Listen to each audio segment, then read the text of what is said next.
Hello, everybody. Okay, you've just heard a nice worked example with Buruli ulcer. Now we're going to get a very different worked example. This is on a global scale, and it's with a wildlife disease. It's an emerging disease that's appeared just in the past few years, and Luis Escobar has been working with essentially the distributional potential of white nose syndrome, particularly in South America. So I'm going to turn you over to him for a next case study. Hi everyone, thank you Tom for the introduction, and welcome to all that are watching us, and I hope you can see my screen now. Today I would like to talk to you about this disease that maybe is not of public health concern, but this disease is very important considering the potential impacts in conservation of some bat species and the secondary effects on agriculture. So let's see what we did, and this is novel exploration related to wildlife diseases.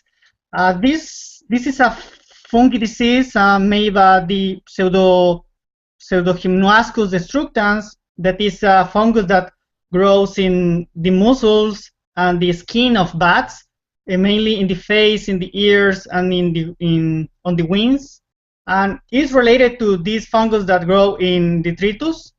It is considered as an emergent disease in 2006 because never was reported before in the Americas, but currently it has strong impacts in some population of bats in North America with rates of mortality around the 73%, and for some species even to 100% of mortality, with at least 6 million of bats calculated for this year. Some evidences suggest that this fungus is native from Europe and it was introduced in last years to the Americas. So let's apply something that we have been talking about in the last days, and I would like to discuss the classification of this disease. We talked some days ago about generalist and specialist pathogens, and we can consider that white nose syndrome is a specialist because this disease is affecting only bats. But in the other hand, we could consider this pathogen as a generalist because it's affecting more than one bat species. It is affecting between four species of bats with very high impacts in the population of Myotis lucifugus. While it is found in other bat species, the mortalities are not high compared with these 4 species, or 2 of Myotis, 1 Aptesicus, and 1 Perimyotis. So maybe this could be considered as a generalist pathogen. The first evidences of the impacts of this disease on bats of North America was because some researchers found that bats emerged from hibernation in early times. So they were found dead in the ground and in the snow. The scenes were related to emaciation because bats wake up too early because they were feeling starving and dehydration. So that make that they were found without reserves of fat. So in Canada, it was reported to really fast, just 3 years later of the first report, with thousands of bats found dead in the floor of the in the ground of the caves. The microscopic lesions are related to conidia and IFA found in the hair and the skin of the bats that are infected, and what they can find is some bats that are dead in the caves. At microscopic level, we can see some invasion of this fungus in very deep in the skin, even in the muscles. That's not normal in fungus that are affecting the skin of animals, and with some replacement of glands and other tissues for the fungus. So, for example, in this picture, you can see all the conidia that is replacing the normal tissues in compared with a normal with a bat that is not infected. So this invasion of the fungus in the body of the bat makes that the fungus to grow is using all the fat, for example, to grow. So the bat is going to be without reserves, and is going to need more energy to survive, and is going to wake up to in times in which the temperature is not good to look for food. So that's what is happening. The hypothesis is that this fungus is from Europe. There are several reports of bats carrying this fungus, the same species of the fungus, in their skin, but they do not look infected. So for some reason, maybe this fungus was transported to the Americas, and in the Americas now we have another population of the fungus. So we have the same species in two different areas, which means that we have two different populations between continents. So while this was first reported in one cave that is very touristic, or it was very touristic in those days, and from then it has been spreading across North America. The first evidences was reported for people working with rabies related to bats, and in this graph we can see that the blue bars are the average of the last 25 years of bats submitted to rabies tests. So people usually find bats found dead in the ground, so they send the dead bodies to rabies tests. But we can see that the low number of bats for, in this example, March 15, is very low compared with the bats submitted in the winter of 2006. So the number of bats was impressive, above the average. This anomaly called the attention of the people working with rabies surveillance, and they started to check what was happening and what lesions were additional in these bats. So this is the possible, or this is possible the area of the first case. So from this cave, from this county, it has been spreading across the years in a very impressive speed in time and in space. So for the time in which this research was developed, we have this knowledge, this amount of knowledge. So we made two questions. The first one was related to know if there were some differences between the population of the fungus in the Americas compared with the native populations in Europe. This kind of knowledge could help us to understand why this success of the invasion of the species has been too evident. The second question was to know if there are other areas in the Americas that are on the risk of invasion of this pathogen.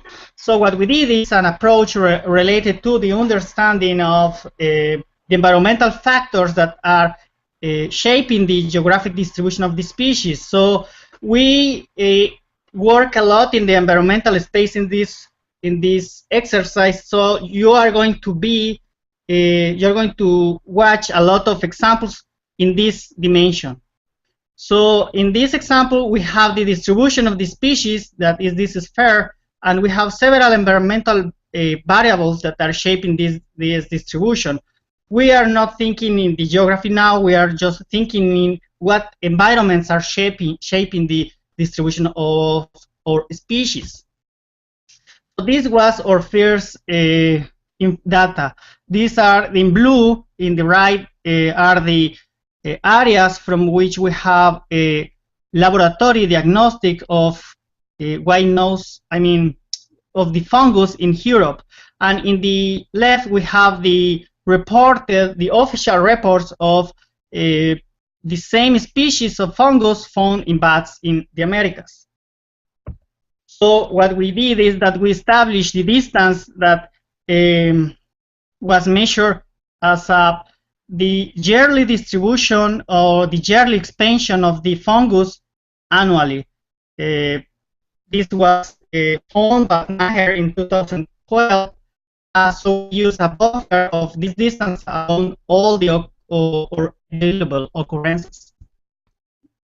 So first we made a ecological niche model using accent and niche A, both algorithms that can generate ecological niche models based in occurrences. So we made using the occurrence for each continent using the buffers. Then, of the current distribution, we compare the available environments between the areas, niche A and we are having a bit of a trouble with your voice. Do you have something that is eating up bandwidth in your internet connection? No. Everything is okay. It sounds better now. I'll let you know if there's trouble. Okay? Okay, okay.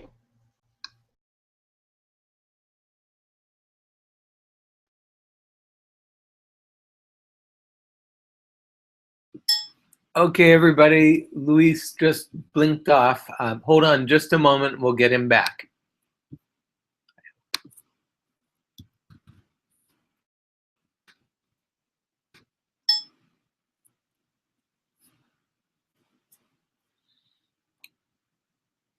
And please do send questions because we have time set of questions later on.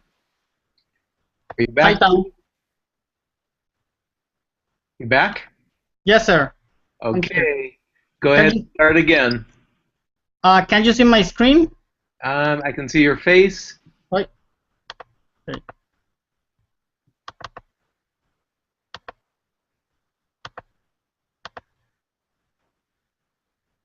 There we go. Thank you. Thank you. Sorry for that. Just a really fast summary. We made a ecological niche model and we project this information to the geography for the information we have available for Europe and for the information we have available for the Americas. And we learned this.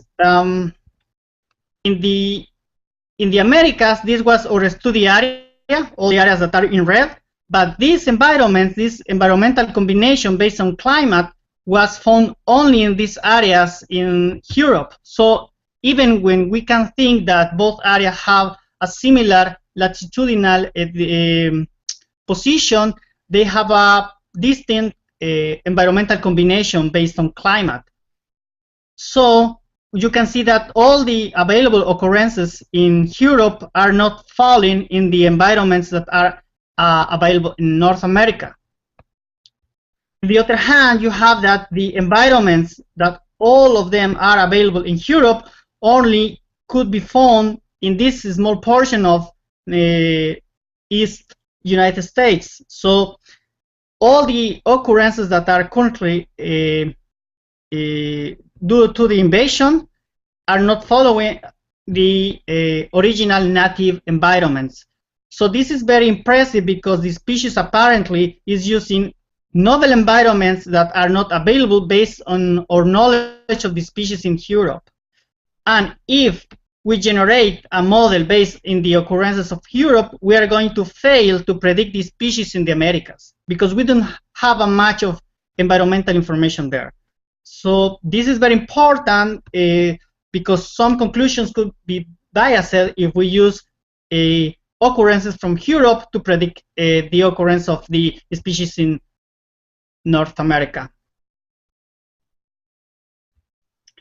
And something interesting too is that we must use only the occurrences falling in this small portion here, because only this portion here is showing all the available environmental combination in this area of Europe. Okay, this was then our ecological niche from North America for the fungus, and this is our ecological niche for the population of the fungus in Europe. So we want to know if they are similar, and we want to measure if these differences or similarities have a statistical power. So this is what we did.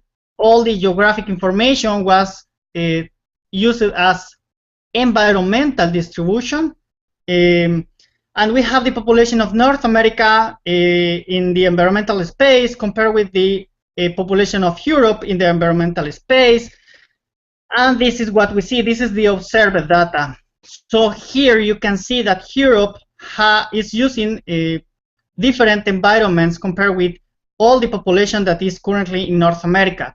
So if you remember in previous slides, I show you some small portion of Europe that is present in North America. So this is the areas that from which we have an overlap of environments, but the rest of the species is using novel areas in North America, and maybe this is why we are seeing this impressive spread of this disease in the new invaded areas in North America. This could be more complex if we consider that these species never were exposed to this fungus, so they don't have the immunity response to the pathogen. So we measure those differences, and even when both populations are using different environments, they are more similar than what we could expect to random. So the species is using novel environments not available in the native areas, but is still following the native population environments used in Europe. So these are the two current potential distribution in North America and Europe, and here we made the exercise of predict from North America and Europe, and we failed to predict the occurrences in Europe, and we made the same using predictions from Europe to learn in North America, and we fail again to predict the current points of the species in the Americas. So the answer for our first question is that currently the species, this pathogen, shows similar environment signatures across North America and Europe populations. So our second question about if there are some potential for the distribution of the disease in bats of the Americas, what we did is that we found that the species is currently above the Tropic of Cancer. So our study area for the Americas was based under the Tropic of Capricorn. So we applied the little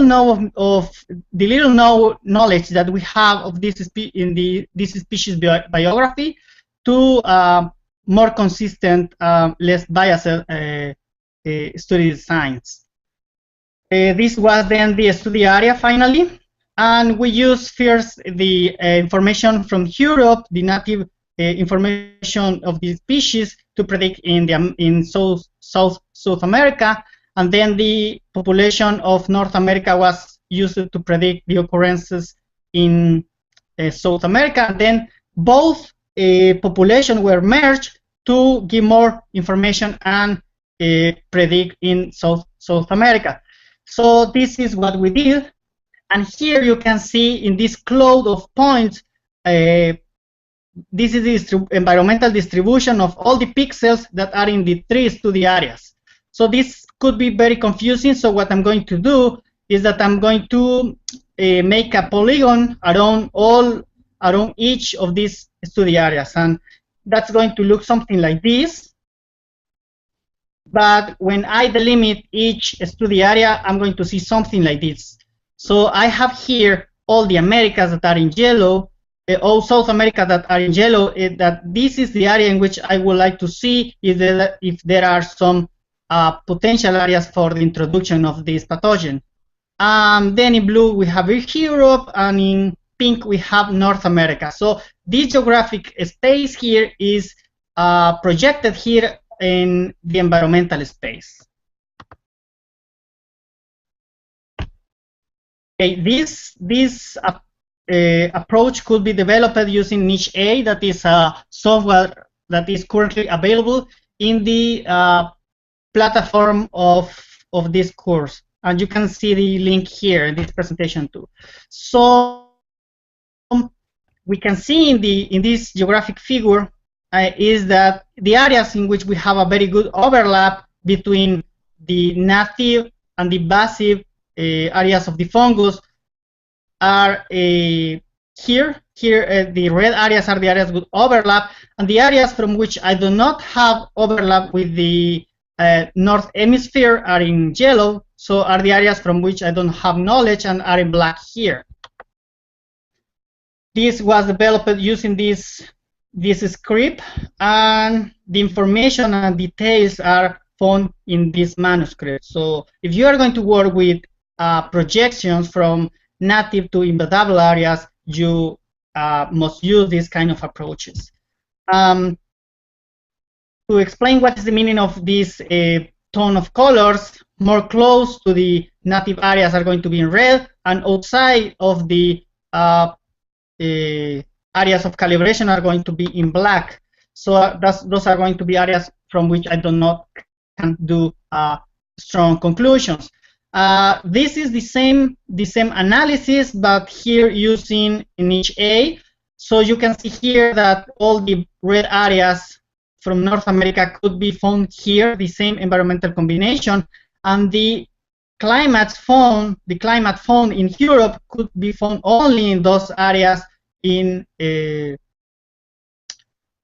South America. So using this approach, you can identify specifically which areas, which source when comparing the environment. So we can see here that we have analogous environments only in some portions, and we can do strong conclusions only here. The rest of the areas are perilous for conclusions. So what we did is that we project information from the North Hemisphere to South America using the occurrence points, and so we have the calibration area, that is the area that we know and from which we calibrate the model, and then we project to an area from which we do not have information, in this case South America.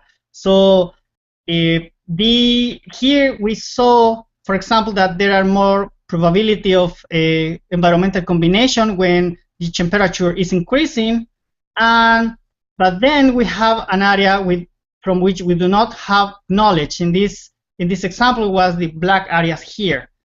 So what Maxen does is that it has extrapolation and coupling to project what is happening, to follow this inertia of the growth of the probability of environmental combination, to extrapolate this tendency into the areas without knowledge. But what Niche A does is that it generates a minimum volume ellipsoid around all the occurrences, and it's going to have this area of extrapolation here. So this area is going to be the area that we are going to extrapolate in the novel environments. And here you can see that we have more control of what could be happening in our extrapolation when working with novel environments. So what we did is that we are not going to use a Maxent extrapolation here because we are working with a disease and we do not want to propose biased or weak conclusions. So we are going to work only with the knowledge that we have, and we are not going to project this tendency. So what we found was this, and when we calibrate the model in Europe, Maxent predict here that this is an area with few bats. The background, the color of the background is the number of bats in South America, and in purple we can see the prediction of Maxent when we calibrate the model in North America, and we do not allow extrapolation. So North America is predicting areas with more bats. So in this area, we have areas with no bats, 1 bat, or even 67 bats by per pixel. The prediction of niche A was very close to this. Here we allow extrapolation. And what we did is that we generate a minimum volume ellipsoid for the occurrences in North America, the occurrences in Europe, and we project that information to South America. So these are the two ellipsoids of the two population of infected bats in Europe, infected bats in North America. But what we did is that we merged that information to have only one huge ellipsoid, including the information for two populations, because this is giving us a more close approach to the fundamental niche for this species. Two more. Okay, this is the merged populations, the ellipsoid for the occurrences. These are the areas in the geography, and what we did is that we use the areas of calibration in the northern hemisphere, and we measure the overlap in South America to identify these areas with overlap that could be the potential areas in South America from which we can have these suitable conditions for the occurrences of this disease. So this is what we found, and you can see that using the information from both countries merged, we are going to have more information to predict white nose in South America. And using this tool, we found that there are several species at risk of white nose in South America. So the final results from our research was that using Maxent, using extrapolation and clamping, we are going to see a lot of prediction in areas from which we do not have knowledge. So here we made 100 models for 100 models for Europe, calibration in Europe and projected to South America, and only 53 have the same result in some pixels. And so this is the value here. More black means that all the models have the same result, and white is that models do not have the same result. So here is the projection in the middle. In B is the projection of the model calibrated in North America and projected to South America, and you can see that is predicting more in the southeast. And when we merge the results of the points of Europe and North America, we are going to have a prediction that is merging the information of the previous models.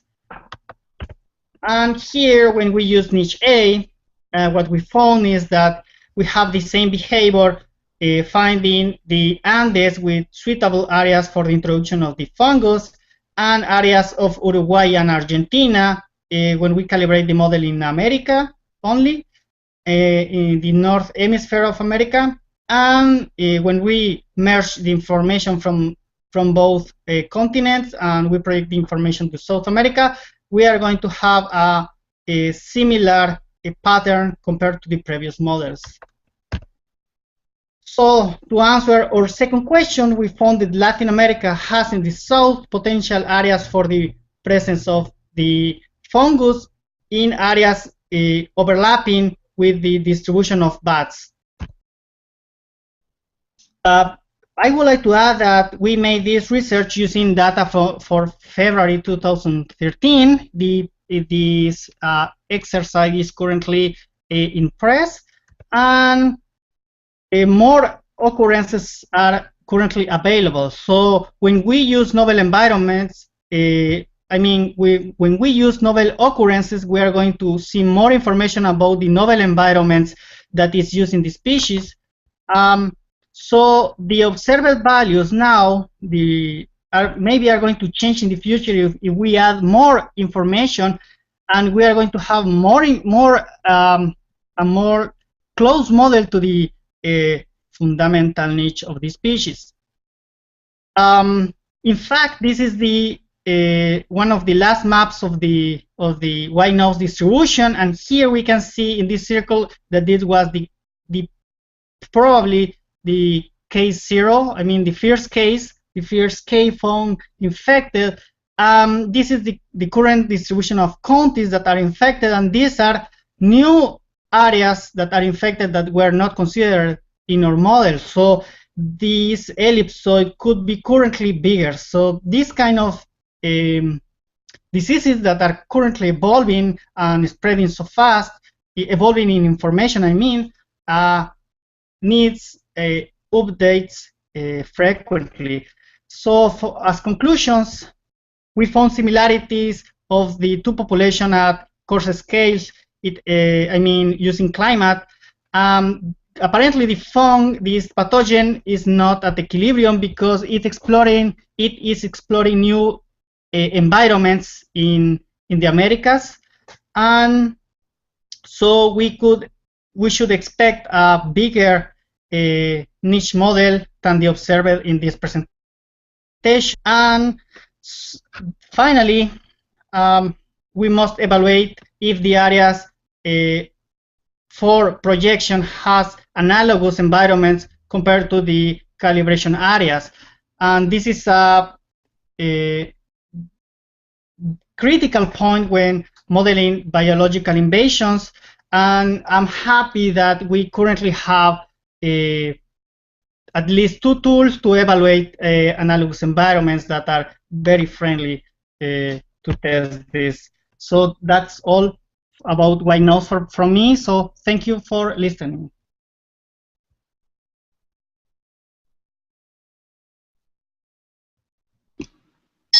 Okay, thank you very much, Luis. Detailed case study, in this case of a wildlife disease. Everybody, we're going to take a couple minutes break, and we'll put out the links for Abdullah's talk about mycetoma.